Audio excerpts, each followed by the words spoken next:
प्रिय दोस्तों नमस्कार। हमारे YouTube चैनल गीता ज्ञान पर आप सभी लोगों का स्वागत व अभिनंदन है। दोस्तों कहते हैं हनी को कोई टाल नहीं सकता, जो होना है वह होकर ही रहता है। हम चाहे कितनी भी सावधानियां बरतें या कितने भी उपाय करें, लेकिन हर घटना और उस घटना का पूरा ताना बाना पूर्व निर्धारित होता है, जिससे हम रत्ती भर भी नहीं फेर बदल कर सकते। प्रिय दोस्तों, ऐसी ही एक कहानी है पंडित और यमराज की। दोस्तों, इस कहानी को आप पूरा सुनेंगे तो आपको अवश्य यकीन हो जाएगा, हमारे भाग्य में जो लिखा होता है वह होकर ही रहता है। हम कितने में प्रयास करें, लेकिन उससे पहले हमें कुछ नहीं मिल पाता। प्रकृति ने जो कुछ भी बनाया है और जैसा है वैसा बनाया है, वह किसी कारण से है, और उसके अस्तित्व पर सवाल उठाना गलत है, क्योंकि हर व्यक्ति, वस्तु या स्थिति किसी न किसी घटना से संबंधित है जो घटित होनी है। अर्थात प्रत्येक घटना के घटित होने के लिए प्रकृति पहले से ही सारे बीज बो देती है, जो अपने निश्चित समय पर अंकुरित होकर उस घटना के घटित होने में अपना योगदान देते हैं। इसलिए प्रकृति से लड़ने का कोई मतलब नहीं है, क्योंकि हम नहीं जानते कि किस घटना के घटित होने के क्या कारण होंगे और उन कारणों से संबंधित बीज कब, कहां और कैसे बोए गए हैं, और इसे ही हम सरल शब्दों में भाग्य कहते हैं। तो दोस्तों, हम उम्मीद करते हैं इस कहानी को आप अंत तक जरूर देखेंगे। दोस्तों, कहानी को पूरा देखने से पहले एक बार हमारे वीडियो को लाइक करके और चैनल को सब्सक्राइब कर दें और कमेंट में जय श्री कृष्णा राधे राधे जरूर लिखें। तो चलिए दोस्तों, सुनते हैं यह कहानी। एक बार की बात है, एक पंडित, बहुत ज्ञानी विद्वान, अपने बचपन के करीबी दोस्त से मिलने जा रहे थे। उनका दोस्त जो बचपन से ही विकलांग था। पंडित के मित्र का गांव बहुत दूर था और उन्हें अपने मित्र के गांव तक पहुंचने के लिए कई छोटे छोटे गांवों से होकर गुजरना पड़ता था। रास्ते में उसे एक आदमी मिला, वह आदमी भी उसके साथ चलने लगा। पंडित ने सोचा कि इतने लंबे रास्ते में साथ मिलना अच्छा है, इसलिए उन्हें कोई आपत्ति नहीं हुई। जब पंडित ने उस आदमी से नाम पूछा तो उस आदमी ने बताया कि उसका नाम महाकाल है। पुजारी को नाम बहुत अजीब लगा, लेकिन उसने उससे उसके नाम के बारे में और पूछना उचित नहीं समझा। वे दोनों चलते रहे। शीघ्र ही वे एक गांव में पहुंचे। वहां महाकाल ने पंडित से कहा, आप आगे बढ़े, मुझे इस गांव में एक संदेश देना है। मैं तुम्हें आगे रास्ते में मिलूंगा। पंडित ने उत्तर दिया, ठीक है, और अपने रास्ते पर चलता रहा। रास्ते में पंडित को पता चला कि एक आदमी को भैंस ने मार डाला है। शीघ्र ही महाकाल पंडित के पास लौट आए। चलते चलते दोनों गांव के बाहर पहुंचे। वहां उन्हें एक छोटा सा मंदिर दिखाई दिया। वहां रहने की व्यवस्था ठीक लग रही थी और पंडित के दोस्तों का गांव अभी भी दूर था, इसलिए उन्होंने रात्रि विश्राम वहीं करने का निर्णय लिया। पंडित ने महाकाल से कहा, थकावट बहुत हो गई है, आज हमें यहीं विश्राम करना चाहिए, हम कल सुबह फिर निकलेंगे। महाकाल ने उत्तर दिया, ठीक है, लेकिन मुझे पास के गांव में किसी को कुछ वस्तु देनी है, तो मैं वो देकर आऊंगा। इतना कहकर महाकाल चले गए। थोड़ी देर बाद पंडित ने देखा कि गांव से धुआं उठ रहा है और धीरे धीरे पूरे गांव में आग लग गई है।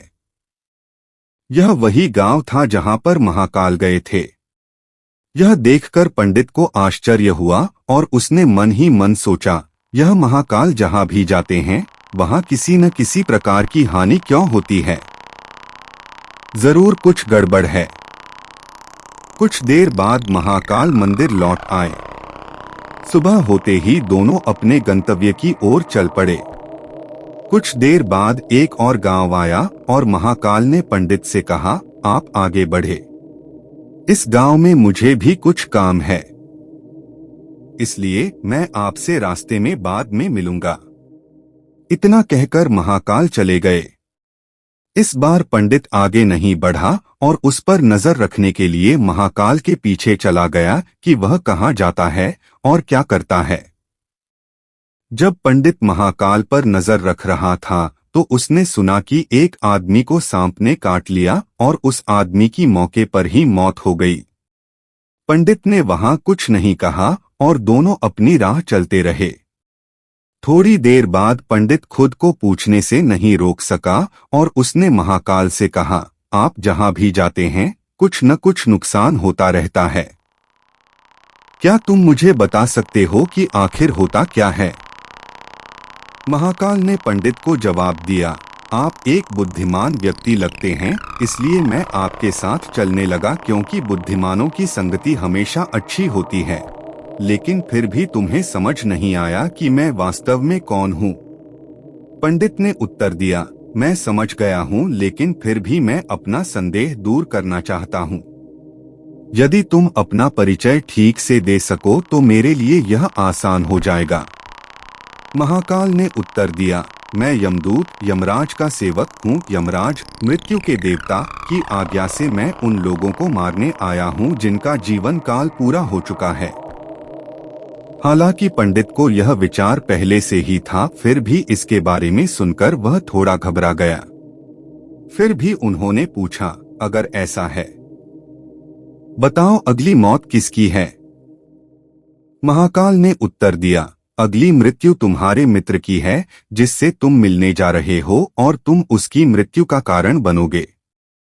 यह सुनकर पंडित दंग रह गया और बहुत परेशान हुआ। उसने मन ही मन सोचा, यदि महाकाल ने जो कहा वह सत्य है तो मेरे मित्र की मृत्यु हो जाएगी और उसका कारण भी मेरा ही होगा। मैं उसकी मौत का कारण नहीं बनना चाहता। मुझे उनसे मिलने उनके गांव नहीं जाना चाहिए। जब पंडित यह सोच ही रहा था तो महाकाल ने कहा, मैं जानता हूं कि तुम क्या सोच रहे हो, लेकिन अपने मित्र से न मिलने से भाग्य नहीं बदल जाएगा। आपके मित्र की मृत्यु निश्चित है और यह अगले कुछ ही क्षणों में होने वाली है। महाकाल के मुंह से यह बात सुनकर पंडित हैरान रह गया, क्योंकि महाकाल उसके मन की बात जान गए थे। इससे पंडित को विश्वास हो गया कि महाकाल सचमुच यमदूत हैं। इसलिए वह तुरंत अपने गांव लौटने के लिए वापस मुड़ गया। लेकिन जैसे ही वह पीछे मुड़ा तो उसने देखा कि एक आदमी तेजी से उसकी ओर आ रहा है। जब वह आदमी करीब आया तो पंडित को एहसास हुआ कि यह उसका दोस्त है जिससे वह मिलने जा रहा है। उसे देखकर पंडित को एहसास हुआ कि उसका दोस्त बहुत थक गया है और ऐसा लग रहा है कि वह काफी देर से उसका पीछा कर रहा है। जैसे ही दोस्त पंडित के पास पहुंचा तो अचानक गिर पड़ा और उसकी मौत हो गई। पंडित ने आश्चर्य भरी नजरों से महाकाल की ओर देखा, मानो पूछ रहा हो कि उसके मित्र को क्या हो गया। महाकाल को बात समझ आ गई और उसने कहा, तुम्हारा दोस्त पिछले गांव से तुम्हारा पीछा कर रहा था, लेकिन गूंगा और एक पैर से विकलांग होने के कारण वह तुम तक नहीं पहुंच सका। न ही वह तुम तक पहुंच सका और न ही तुम्हें बुला सका। उसने आप तक पहुंचने के लिए अपने शरीर की सारी ताकत लगा दी, लेकिन बुढ़ापे में शरीर में इतनी ताकत नहीं रहती। इसलिए आपके दोस्त की दिल का दौरा पड़ने से मृत्यु हो गई और आपके कारण ही उसने अपने शरीर की सीमा लांघी। वह आपके पीछे दौड़ रहा था, पहुंचने की कोशिश कर रहा था। यह सुनकर पंडित को एहसास हुआ कि महाकाल अवश्य ही यमदूत हैं। पंडित एक ज्ञानी व्यक्ति थे और जानते थे कि मृत्यु पर किसी का वश नहीं है और सभी को एक दिन मरना है। इसलिए उस वक्त वह खुद को संभालने में कामयाब रहे। पंडित को उत्सुकता हुई और पूछा, क्या आप मुझे बता सकते हैं कि मेरी मृत्यु कब और कैसे होगी? महाकाल ने उत्तर दिया, हालांकि किसी भी सामान्य प्राणी के लिए यह जानना उचित नहीं है, क्योंकि कोई भी प्राणी अपनी मृत्यु के बारे में जानकर परेशान हो जाता है। लेकिन आप एक बुद्धिमान व्यक्ति हैं और यह देखकर कि आप अपने मित्र की मृत्यु को कैसे स्वीकार कर पाए, मुझे ऐसा लगता है कि आप अपनी मृत्यु के बारे में जानने के बाद भी परेशान नहीं होंगे। आज से ठीक 6 महीने बाद किसी दूसरे राजा के राज्य में फांसी पर लटक कर तुम्हारी मृत्यु हो जाएगी और आश्चर्य की बात यह है कि तुम स्वयं अपनी फांसी को खुशी खुशी स्वीकार कर लोगे। महाकाल जाने लगे क्योंकि अब उनके पास पंडित के साथ चलते रहने का कोई कारण नहीं था। महाकाल के जाने के बाद पंडित ने अपने दोस्त की मृत्यु के बाद की सभी रस्में निभाईं और अपने गांव लौट आए। कोई भी व्यक्ति कितना भी ज्ञानी क्यों न हो, अपनी मृत्यु के बारे में जानकर परेशान हो जाता है और मृत्यु से बचने का प्रयास करता है। पंडित ने भी ऐसा ही किया। चूंकि पंडित एक प्रसिद्ध विद्वान थे, इसलिए राजा भी उनके बारे में जानते थे। उसने सोचा कि राजा के पास कई बुद्धिमान मंत्री हैं और हो सकता है कि वे उसकी मृत्यु से संबंधित समस्या का समाधान खोजने में उसकी मदद कर सकें। तो पंडित राजा के दरबार में पहुंचा और राजा को पूरी बात बताई। राजा ने यह समस्या अपने मंत्रियों से साझा की और उनसे सलाह मांगी। काफी विचार विमर्श के बाद यह निर्णय लिया गया कि यदि पंडित की बातें सच हैं, तो 6 महीने बाद उनकी मृत्यु हो जाएगी, लेकिन इसके लिए उन्हें दूसरे राज्य में जाना होगा। यदि वह राज्य से बाहर न जाए तो उसकी मृत्यु टल सकती है। इसलिए पंडित के लिए महल में रहने की व्यवस्था की गई और राजा की अनुमति के बिना कोई भी व्यक्ति उनसे नहीं मिल सकता था। लेकिन पंडित को कहीं भी जाने की इजाजत थी ताकि उसे ऐसा न लगे कि वह राजा की कैद। हालांकि पंडित को अपनी इच्छा से जाने की अनुमति थी, फिर भी वह डर के कारण बाहर जाने से बचता था। धीरे धीरे समय बीतता गया। मृत्यु वाले दिन से एक दिन पहले पंडित डर के मारे जल्दी से सो गया ताकि रात और अगला दिन जल्दी बीत जाए और उसकी मृत्यु टल जाए। लेकिन पंडित को नींद की बीमारी थी जिसके बारे में उन्हें खुद नहीं पता था। सोने के बाद वह नींद में चलने लगा। वह उठकर अपने कमरे से बाहर चला गया और महल के घोड़े के अस्तबल की ओर चला गया।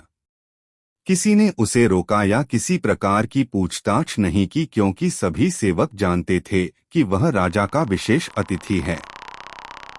अस्तबल में पहुंचकर उसने सबसे तेज घोड़ा उठाया और राज्य से बाहर चला गया। नींद की बेहोशी की हालत में दूसरे राज्य में पहुंच गया। इतना ही नहीं, वह दूसरे राज्य के राजा के महल में पहुंच गया। यह संयोग था कि जब पंडित महल में प्रवेश कर रहा था तो सभी लोग और गार्ड सो रहे थे, इसलिए किसी ने भी उसे रोका या पूछताछ नहीं की। पंडित सीधे राजा के शयन कक्ष में गया जहां राजा और रानी सो रहे थे और बिस्तर पर रानी के बगल में सो गया। जब सुबह हुई तो राजा उठे और उन्होंने पंडित को रानी के बगल में सोते हुए देखा। राजा बहुत क्रोधित हुए और पंडित को गिरफ्तार कर लिया गया। पंडित को समझ नहीं आ रहा था कि वह दूसरे राज्य में कैसे पहुंच गया और सीधे राजा के शयन कक्ष में कैसे घुस गया। कुछ समय बाद राजा का दरबार लगा और पंडित को राजा के सामने पेश किया गया। जब राजा ने पंडित को देखा तो उन्हें इतना क्रोध आया कि उन्होंने पंडित को फांसी पर चढ़ाने का आदेश दे दिया। मृत्युदंड सुनकर पंडित कांप उठा। फिर उसने खुद को शांत किया और राजा से कहा, महाराज, मुझे नहीं पता कि मैं इस राज्य तक कैसे पहुंचा। मुझे याद है कि मैं अपने राजा के महल में सो गया था। मैं यह भी नहीं जानता कि मैं आपके शयन कक्ष में कैसे आया और आपके राज्य के किसी भी रक्षक ने मुझे क्यों नहीं रोका। लेकिन मैं इतना जानता हूँ कि मुझे आज मरना था और यह हो रहा है। राजा को यह बात थोड़ी अजीब लगी। उन्होंने पूछा, तुम्हें कैसे पता कि तुम आज मरने वाले हो? जवाब में पंडित ने उन्हें पूरी कहानी बताई और कहा, कोई भी आम आदमी राजा के सामने बैठने के बारे में सोच भी नहीं सकता। मैं राजा के कमरे में रानी के बगल में सोने के बारे में सोच भी कैसे सकता हूँ? यह पूर्णतः आत्महत्या होगी। मैं इस तरह मरने के लिए दूसरे राज्य से क्यों आऊंगा? राजा को पंडित की बातें थोड़ी उचित लगीं, लेकिन उसने सोचा कि शायद पंडित खुद को सजा से बचाने के लिए बहाना बना रहा है।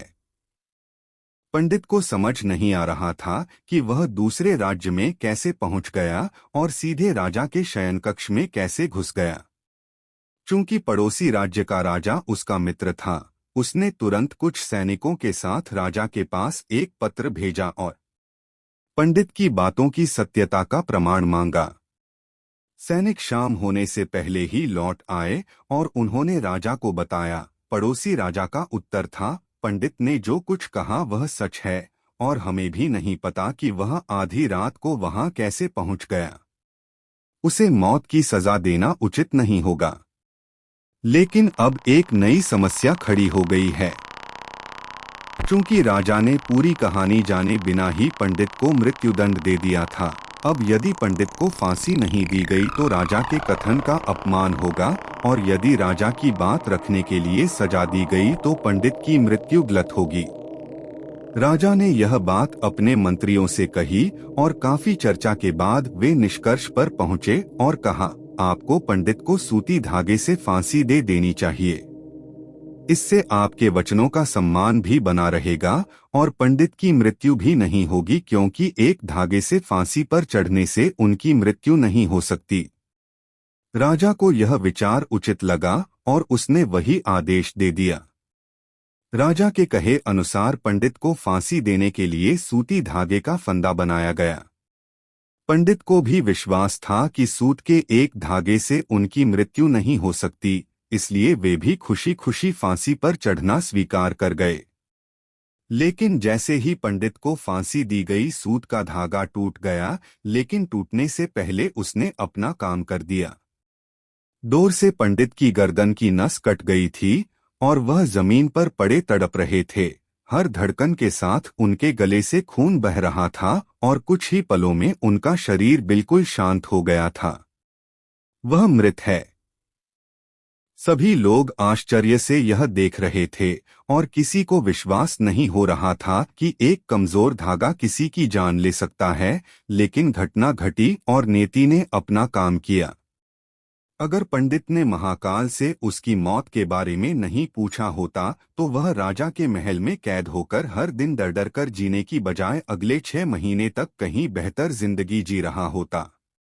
इसीलिए भगवान ने हमें भविष्य जानने की क्षमता नहीं दी है ताकि हम अपना जीवन बेहतर तरीके से जी सकें।